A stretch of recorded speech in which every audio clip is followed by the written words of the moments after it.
น้องเลยเนาะกราบทักทายสบายดีพ่อแม่พี่น้องเปิดสุขุสู่คนพี่น้องเลยทักทายสบายดีตอนค่ำๆแรงๆมื้อนี้เฮากะไปมุกดาหารพาทั้งลูกสาวไปลิ่นไปเที่ยวพี่น้องเนาะไม่กันนักเดี๋ยวแป๊บนึงเด้อพาลูกสาวไปลิ่นมื้อนี้พี่น้องเนาะมื้ออื่นก็สิเดินทางลงไปลาวใต้แล้วพี่น้องไปเยี่ยมยามลาวใต้ก็เนาะ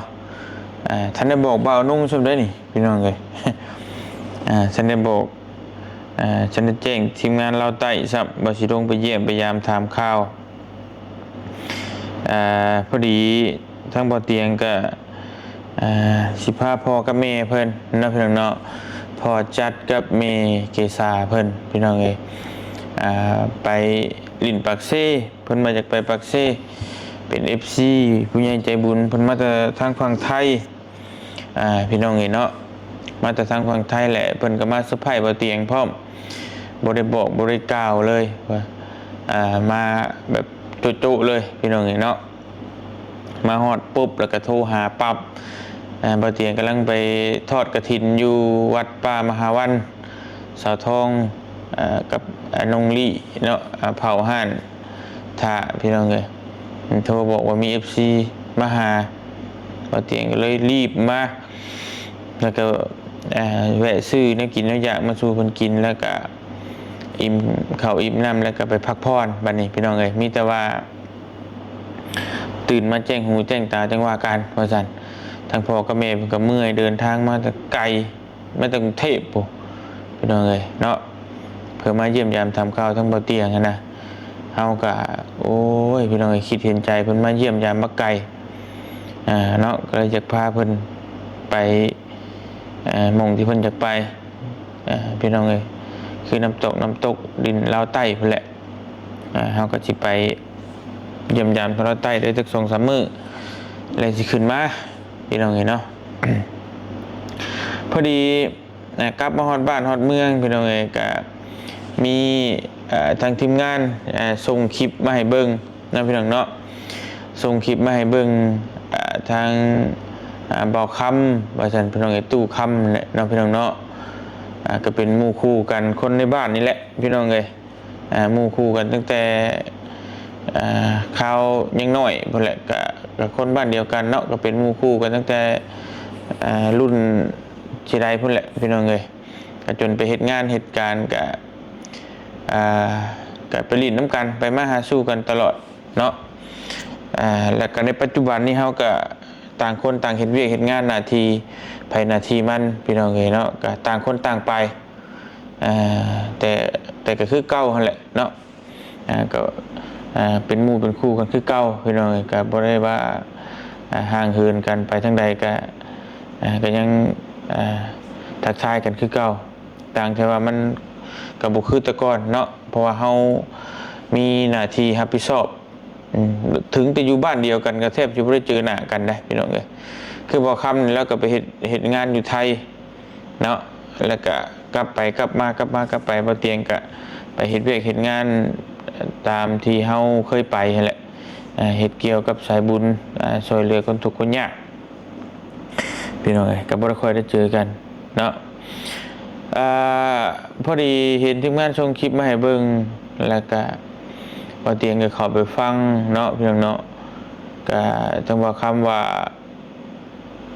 มีผู้หญิงคนหนึ่งอยู่ทางฝั่งไทย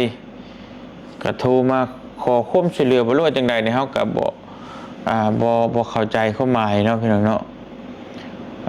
ว่าทางมีคน YouTube เกี่ยวกับ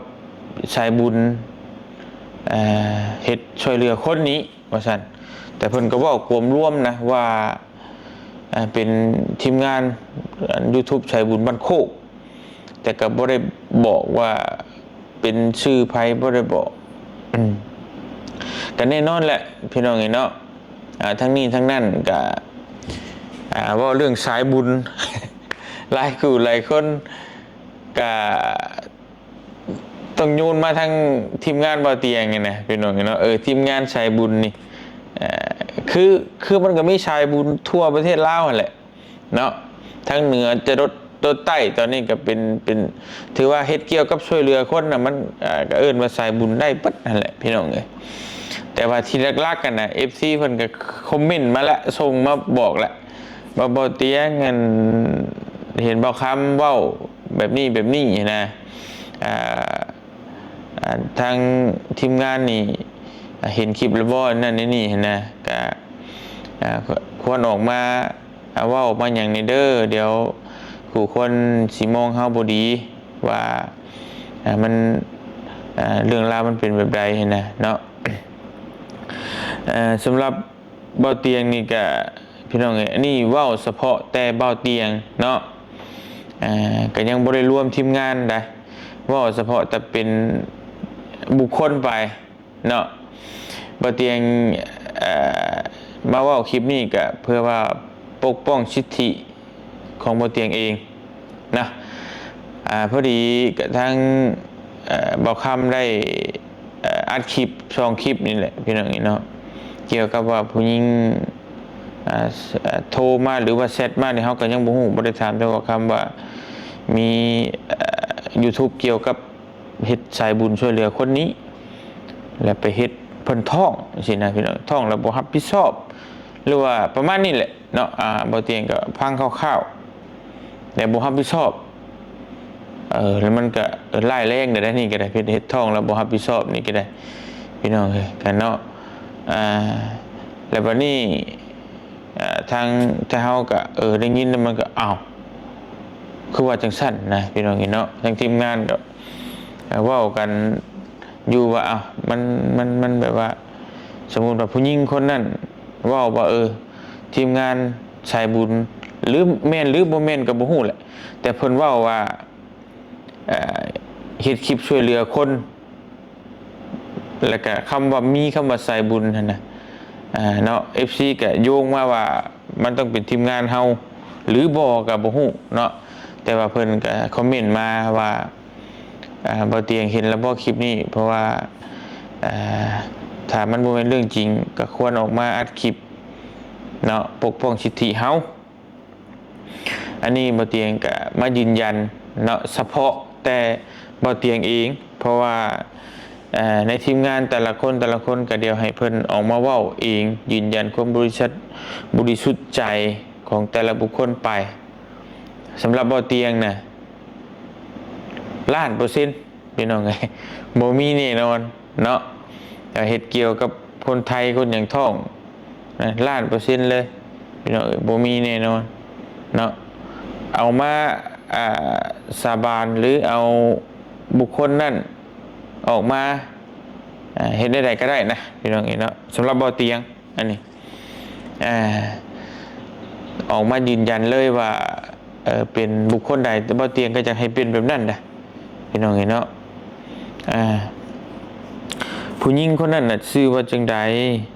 ชื่อเสียงเรียงนามแนวใดพี่น้องเนาะอยู่จังหวัดใดอยู่อำเภอใดอยู่หมู่บ้านใดอายุจักปีถ้าว่าไปเฮ็ดเป็นท้องอีหลีบ่ได้รับผิดชอบอีหลีมันก็เป็นเรื่องที่บ่โอเคนะสำหรับบ่เตียงเนาะถ้าไปเฮ็ดอีหลีนะก็บ่ฮู้ว่าเป็นไผแต่บ่สมควรเนาะถ้าเฮ็ดแล้วบ่รับผิดชอบนะพี่น้องก็สมควรที่จะรับผิดชอบก็อยากให้ทั้งเบาคำเนาะผู้ที่ได้คุยกับเพิ่นนั้นให้บอกตัวตนไปเลยก็ได้พี่น้องว่าเป็นไผ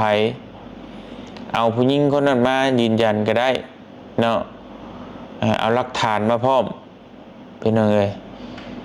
ผลไปตรวจท้องอีหลีบ่แล้วก็มันก็ตรวจดีได้นะในณตอนนี้ปัจจุบันพี่น้องเนาะคือสมมุติว่าเจ้าเสียเอาเรื่องดีรอนะมันตรวจดีได้มาตรวจเลยตรวจแต่ละคนเฮ็ด YouTube นี่ตรวจบนรถถ้าผู้ใดบ่ยอมรับก็ได้มันตรงกับผู้ใดพี่น้องเนาะ แต่สำหรับทีมงานบ่เตียงก็ส่งมาหาบ่เตียงยืนยันความบริสุทธิ์ใจเบิดแล้วว่าบ่มีเนาะทางทีมงานก็ว่าบ่มีไผสู่ไปไทยนะช่วงนี้ก็บ่มีพี่น้องนี่เนาะบ่มีคนไปฮอดฝั่งไทยนะก็บ่ฮู้แล้วว่าถ้าผู้สาวไทยที่รักมาหามันแฮงเป็นไปกันใหญ่นั่นเนาะแฮงแล้วใหญ่มันเป็นทางแบบเป็นไปบ่ได้พี่น้องสิรักมาหากันแบบใดซึ่งเฮาก็อยู่บ้านอยู่เพื่อนแบบนี้พี่น้องเอ้ยไปถ่ายคลิปถ่ายทำข้างนอกก็ไปน้ำกันเซลสะอยู่มันมาหากันบ่ได้แน่นอนนอกจากว่ารักไปอยู่ไทยแต่มันสิไปตอนใดบัดคลิปเฮาก็เห็นทุกมื้อเฮาถ่ายลงทุกมื้อต่อมื้อนะพี่น้องเนาะอันนี้เฮาบ่เตียงก็บ่อยากเว้าไปก่อนนะเดี๋ยวสิยืนยันว่าบ่มีแน่นอนในทีมงานนู่นนี่นั่นก็บ่มีแน่นอนเฮาก็บ่เว้าตัวนั้นแต่ว่าสำหรับตัวบ่เตียงเองนี่ยืนยันความบริสุทธิ์ใจเนาะ1,000,000%บ่มีแน่นอนพี่น้องเอ้ยบ่เคยไปเฮ็ดผู้หญิงยิ่งเป็นคนไทยคนหยังแฮงๆแล้วเนาะคือบ่เตียงเคยเว้าไปในคลิปก่อนนั่นแหละแต่ว่าสำหรับทีมงานก็ทางทีมงานก็ยืนยันความบริสุทธิ์ใจว่าบ่มีนะเพิ่นก็ว่า1,000,000%พี่น้องเห็นเนาะแต่มีแต่ว่าให้เฮาก็บ่อยากเว้าเฮาก็บ่อยากเว้าไปก่อนนะบ่อยากก้าวล่วงเนาะทางทีมงานก็มีสิทธิของไผของมันก็มีช่องของไผของมันแล้วก็ผู้ใดออกมาเว้ายืนยันความบริสุทธิ์ใจก็นั่นแหละพี่น้องเอ้ยเฮาก็ถือว่าเป็นสิ่งที่เฮาควรเว้าเนาะออกมายืนยันความบริสุทธิ์ใจให้พี่ให้น้องผู้ที่ค้ำแข็งใจก็ได้หายของใจเพราะว่าในเรื่องราวทุกมื้อนี่ก็มันก็คือว่าแหละพี่น้องเห็นเนาะเกี่ยวกับสายบุญนั่นนี่ก็หลายเรื่องหลายราวการที่ว่าบุคคลหนึ่งที่ว่าเว้านั่นนี่มาเนี่ยมันก็หลายเนาะบ่เตียงก็โอ้ยผ่านมาหลายเลยพี่น้องเนาะจักสิว่าแนวใดพี่น้องก็คือสิฮู้กันดีแหละเรื่องที่ผ่านมานั่นก็บ่ลุมตุ่มต้วยมายุ่มมาย่วยบ่เตียงก็บ่ได้เว้าหยังนะช่วงนั้นก็เฮ็ดเวียกเฮ็ดงานปกติคือพี่น้องฮู้แหละจนเว้าใส่บ่เตียงนั้นเสียหายจนบ่จักว่าสิเสียหายจังใดอ่ะพี่น้องเนาะนั่นแฮงเต็กเว้าชื่อบ่เตียงเลยว่าบ่เตียงโกงกินจังซั่นจังซี่ก็คือพี่น้องฮู้แหละเพราะเรื่องราวมันบ่ได้มีหยังและไผรับผิดชอบบัดนี้พี่น้องเอ้ยก็บ่มีไผรับผิดชอบคือเว้าแล้วก็แล้วนะเอาคนอื่นมาฆ่าเพื่อให้ได้ยอดวิวเจ้าของก็บ่ได้เคยว่าเจ้าของดีก็บ่ได้เคยว่าเจ้าของชั่วอีกนะก็บ่เว้าหยังเกี่ยวกับเจ้าของรู้ดีปัดเรื่องคนอื่นแต่ว่ายกเว้นเรื่องเจ้าของบ่เตียงก็งงคือกันนะพี่น้องคนประเภทนี้ยกตัวอันที่บ่เตียงว่ามากก็คือพ่อใหญ่อยู่ทางฝั่งไทยเนาะพ่อใหญ่บ่เว้าชื่อซะพี่น้องพ่อใหญ่อยู่ทางฝั่งไทยที่ว่าบ่เตียงแต่ก่อนป้าเจ็บแสบพี่น้องเอ้ยในกรณีเว้าคำเว้านี่มันอาจจะมีมูลที่ว่าคนมาเว้าให้ฟังแล้วออกมาเว้าคลิปต่อบ่รู้จังได๋ก็บ่ฮู้แต่ว่าบ่คำบ่ได้เจาะจงว่าเป็นผู้นั้นผู้นี้แต่ก็เว้าเกี่ยวกับทีมงานสายบุญแล้วแต่เฮาหนึ่งในนั้นก็บ่เตียงนั่นแหละเพิ่นก็ต้องโยงว่าทั้งบ่เตียงก็คนออกมาเว้าหยังนี้เนาะเกี่ยวกับที่ว่ามันเรื่องราวแบบนี้นะเฮาก็เว้าไปตามเหตุตามปัจจัยพี่น้องเว้าไปตามที่ว่าเฮา ยืนยันความบริสุทธิ์ใจนะเขาก็ไม่ต้องคิดว่าได้อะไรดอก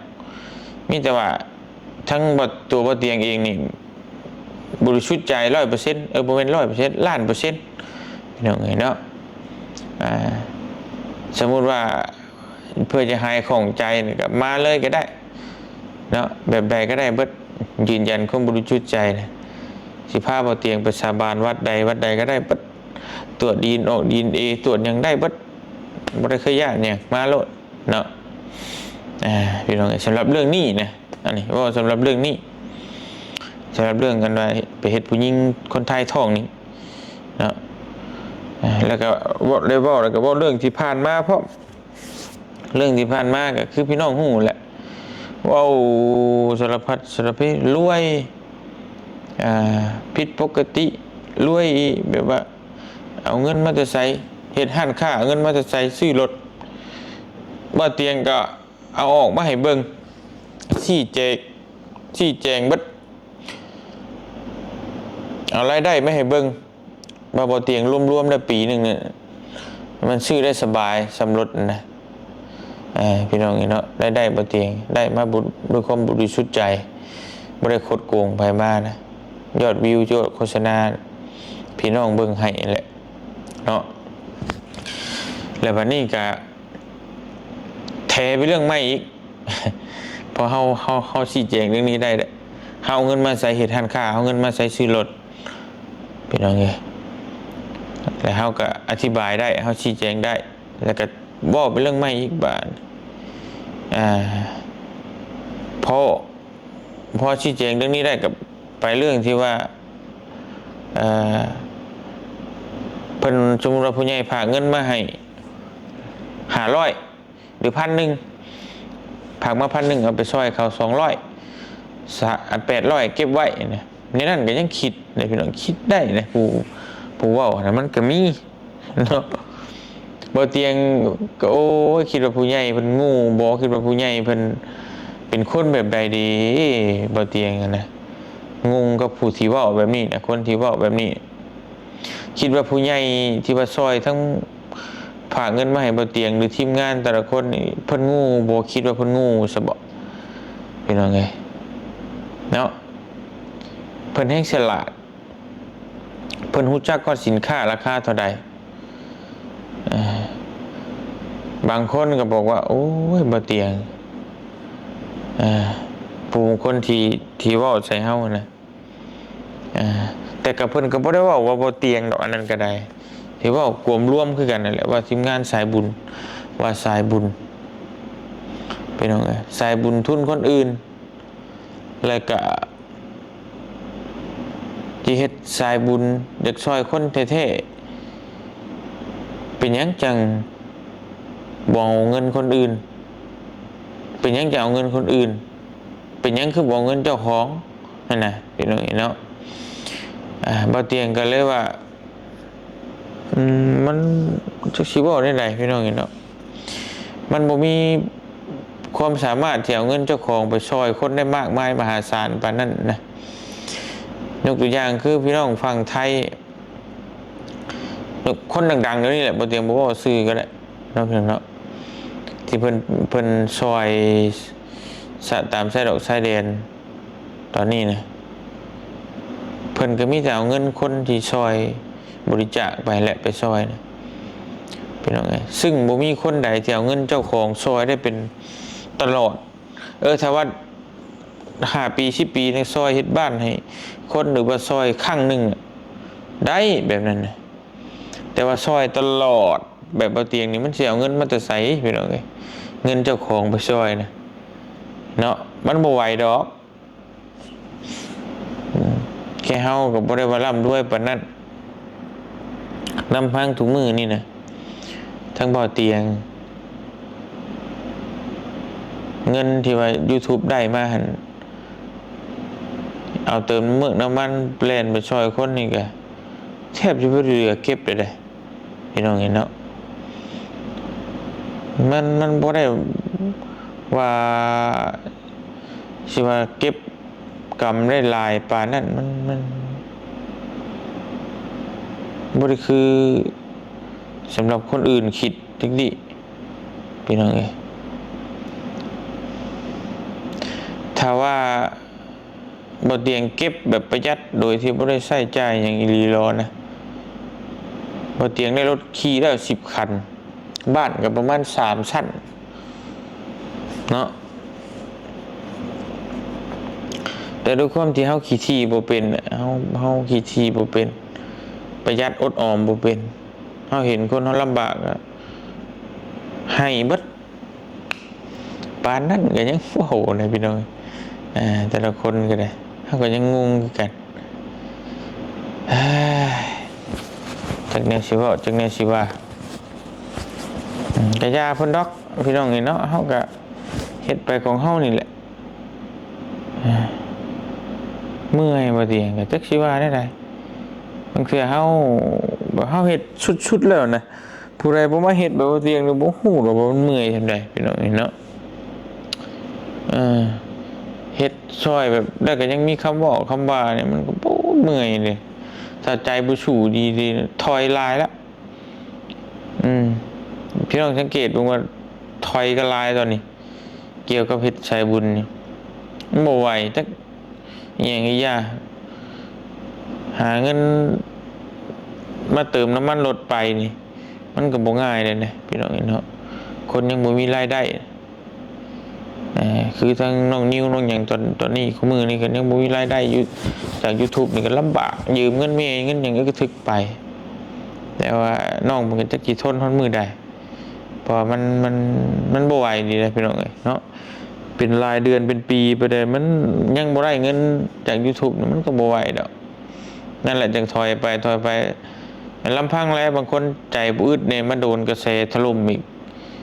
เงินสิหาเติมน้ำมันรถไปก็ยังบ่มีอยู่แล้วยังกระเด็นไว้พี่น้องนี่ก็อยากให้พี่น้องบางครั้งบางคราวก็อยากให้เห็นใจเนี่ยเพื่อที่เฮาสิซอยมันก็บ่ได้ง่ายเด้พี่น้องเอ้ยซอยคู่ซอยคนก็ได้แล้วยังมาโดนกระแสถล่มอีกมันก็โอ้จักสิว่าได้แหละแต่ละคนคอตกเลยนะพี่น้องเนาะก็มีแต่ให้กำลังใจน้องๆกันสู้ไปตามื่นบ่ขึ้นนำบ่เตียงก็ตื่นแต่เช้าตอนละมื้อนี้ก็ไปถวายกฐินอยู่วัดป่ามหาวันนอนบ่ได้บีมจังมื้อเลยเอาไปนอนก่อนพี่น้องเอ้ยจังได๋ก็ขอบใจขอบบุญขอบคุณหลายๆ FC บ่จุกุทุกคนที่ฮักแพงอยู่ดีมีแฮงเด้อพี่น้องเด้อเนาะทางบ่เตียงก็ออกมายืนยันความบริสุทธิ์ใจสำหรับคลิปนี้ก็บ่ได้มีอีหยังมากมายเนาะสำหรับตัวบ่เตียงเอง1,000,000%พี่น้องเอ้ยบ่มีแน่นอนแบบนี้เนาะพี่น้องเนาะสำหรับเฮ็ดผู้หญิงคนไทยท้องพี่น้องเอ้ยอยู่ดีมีแฮงบ่จุกุทุกคนไปนอนก่อนสบายดีเด้อพี่น้องเด้อ